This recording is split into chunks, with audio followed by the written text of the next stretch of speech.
Hello दोस्तों, gear institute के YouTube channel में आपका एक बार फिर से स्वागत है। तो आज का हमारा टॉपिक है वो है ब्रिटलनेस। देखिए, इलास्टिसिटी पे मैंने वीडियो बनाई है, डक्टिलिटी पे बनाई है और मेलेबिलिटी पे मैंने वीडियो बनाई है। तो आप ये सारी वीडियो देखना चाहते हैं तो मैं ऊपर एक प्लेलिस्ट की ऑप्शन दे रहा हूं, वहां पे आप क्लिक करके देख सकते हैं। तो ब्रिटलनेस क्या है उसकी पहले डेफिनेशन देख लें। तो सिंपल सी लैंग्वेज में कहें तो lack of ductility is called brittleness. देखिए, अगर आपको डक्टिलिटी पता है तो आपको इजी लगेगा समझना। डक्टिलिटी क्या था कि अगर किसी चीज को खींचें, ठीक है, और खींच के उसको वायर्स की शेप में बनाया जा सके, वो खींचा जा सके और वायर की शेप में बनाया जा सके, वायर बना सके उसकी, अगर ऐसा हो तो वो डक्टिलिटी है। लेकिन अगर डक्टिलिटी नहीं है तो वो क्या कहलाएगा? ब्रिटलनेस। तो ब्रिटलनेस है उसमें। When we stretch the material, it breaks without any appreciable deformation. जब हम ब्रिटल मटेरियल को खींचेंगे ना, तो वो ऐसा नहीं है कि खींचना शुरू हो जाएगा, लेंथ बढ़नी शुरू हो जाएगी, ऐसा नहीं होगा। उसमें अगर डिफॉर्मेशन आएगी, बहुत ही निग्लिजिबल आएगी, और निग्लिजिबल से डिफॉर्मेशन आने के बाद वो टूट जाएगा, वो यहां से बीच में से कहीं टूट जाएगा। अगर ऐसा होता है तो वो वाला मटेरियल का कौन सा है? ब्रिटल मटेरियल है, उसमें ब्रिटलनेस है। तो इसमें हमें इलास्टिक लिमिट भी समझना पड़ेगा। देखिए, in brittle material as deformation is very less, so elastic limit is very लो।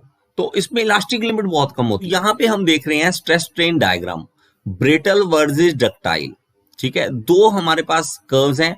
ये वाली कर्व जो है वो हमारे पास डक्टाइल मटेरियल के लिए है और ये ब्रिटल मटेरियल के लिए। डक्टाइल में हमें पता है कि पहले इलास्टिक लिमिट आएगा, उसके बाद प्लास्टिक डिफॉर्मेशन होगी। यहाँ पे मेरे पास हाईएस्ट जो पॉइंट है, यहाँ पे हमारे पास पॉइंट आएगा और उसके बाद ब्रेकिंग पॉइंट आएगा। तो अलग अलग पॉइंट्स होते हैं सारे। लेकिन ब्रिटल वाले मटेरियल में ऐसा नहीं होता। वहां पे तो आप खींचोगे, बहुत कम खींचा जाएगा और उसके बाद सीधा फेलियर हो जाएगा।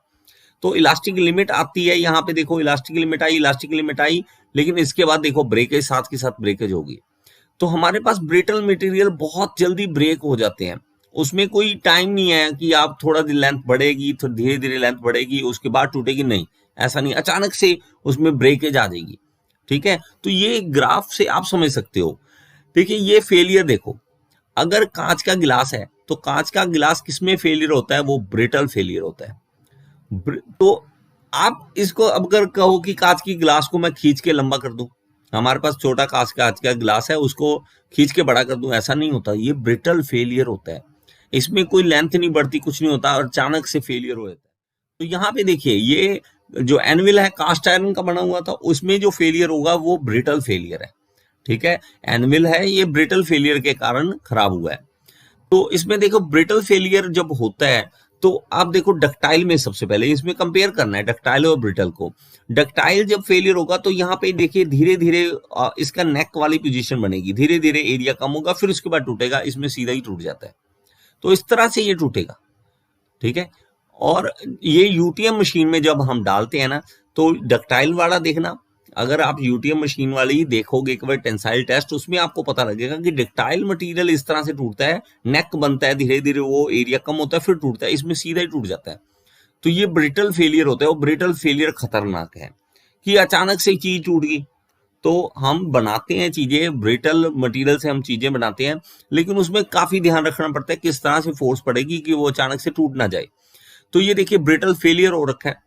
ये जो हमारे पास बड़ी सी पाइप है, ये फेलियर हो रखा है, ये सारा टूट रखा है, यहां से देखो ये ब्रिटल फेलियर हो रखा है। तो इस तरह से कुछ भी कास्ट आयरन का बनेगा मान लो, ठीक है, तो वो टूट जाएगा। वो ब्रिटल मटेरियल का अगर बनाओगे तो इस तरह से फेलियर होने के चांसेस रहते हैं उसमें।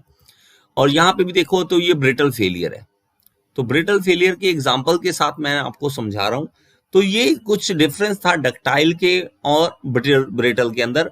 जो डक्टाइल है वो अलग तरह से डिफॉर्मेशन होती है उसकी और धीरे धीरे उठता है, इसमें अचानक से ही फेलियर हो जाता है। उम्मीद है कि आपको समझ आया होगा। अगर आपको समझ आया तो आप इस वीडियो को लाइक जरूर करें और कमेंट में मुझे बताएं कि आपको समझ आया या नहीं आया। और मेरी और ज्यादा वीडियो आप देखना चाहते हो तो सर्च बॉक्स में लिखिए गियर इंस्टीट्यूट लिखिए और साथ में टॉपिक का नाम लिख दीजिए और आपको वो टॉपिक मिल जाएगा। अगर मैंने उस वीडियो बनाई रखी है, उस टॉपिक पे वीडियो बना रखी है, तो आपको वो वीडियो मिल जाएगी। Thank you so much.